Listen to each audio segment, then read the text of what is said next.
साल भर तक हम सोने के गहने नहीं खरीदेंगे। तो दोस्तों, आपने ये वीडियो देख ही लिया होगा। इसमें मोदी जी साफ कह रहे हैं कि आपको एक साल तक गोल्ड नहीं खरीदना है, आपको फॉरेन टूर को अवॉइड करना है, पेट्रोल का कंजम्पशन कम से कम करना है, वर्क फ्रॉम होम कीजिए और एडिबल ऑयल्स को कम कंज्यूम कीजिए। क्वेश्चन ये है कि मोदी जी ऐसा क्यों कह रहे हैं? इसके पीछे कारण ये है कि ये सारी चीजें हम फॉरेन से इंपोर्ट करते हैं। गोल्ड लास्ट ईयर 2025-26 में अराउंड 721 टन्स हमने फॉरेन से इंपोर्ट किया है, जबकि डोमेस्टिक प्रोडक्शन मात्र 1 से 2 टन, मतलब 90% और मोर गोल्ड हम फॉरेन से इंपोर्ट करते हैं।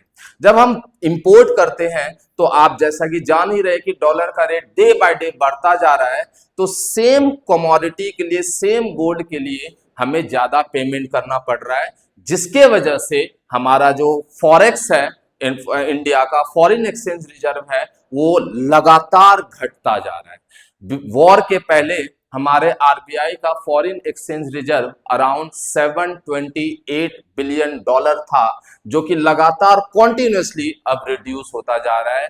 यही रीजन है कि मोदी जी कहते हैं कि आप गोल्ड मत कीजिए। On the other part, petrol भी सेम कंडीशन, जो पहले हम $60 पर बैरल खरीदते थे, आज वो $150 और मोर उस प्राइस हाइक हो चुका है। तो इस पेट्रोल के लिए भी हमें पहले से ज्यादा, इवन डबल से भी ज्यादा पेमेंट करना पड़ रहा है। इसलिए वो कह रहे हैं कि पेट्रोल कम कंजम्पशन कीजिए या हो सके तो वर्क फ्रॉम होम कीजिए। ठीक है। तीसरा कारण एडिबल ऑयल। इसमें कंफ्यूजन होता है कि एडिबल ऑयल तो हम अपने कंट्री में ही प्रोडक्शन करते हैं, तो इसमें क्यों मोदी जी कह रहे हैं कि आप कम से कम यूज कीजिए? बिल्कुल सही बात है, लेकिन हम बहुत सारा एडिबल ऑयल फॉरेन से भी इंपोर्ट करते हैं, जैसे सनफ्लावर ऑयल हो गया, ये हम फॉरेन से, पाम ऑयल हो गया, ये सब हम फॉरेन से इंपोर्ट भी करते हैं डोमेस्टिक प्रोडक्शन के साथ साथ, जिसके लिए भी हमें लार्ज क्वांटिटी में पेमेंट करना पड़ रहा है।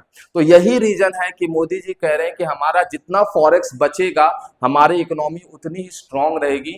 अगर फॉरेन एक्सचेंज रिजर्व आरबीआई का खाली हो जाएगा तो फिर हम कर्जे में आ जाएंगे। ठीक है। तो इसी वजह से मोदी जी कह रहे हैं कि आप कम चीजें खरीदिए। अब क्या आरबीआई का रिजर्व खाली होगा इन फ्यूचर या बचा रहेगा? जानने के लिए मेरे चैनल को सब्सक्राइब कीजिए, लाइक कीजिए और शेयर करना ना भूलें। Thank you.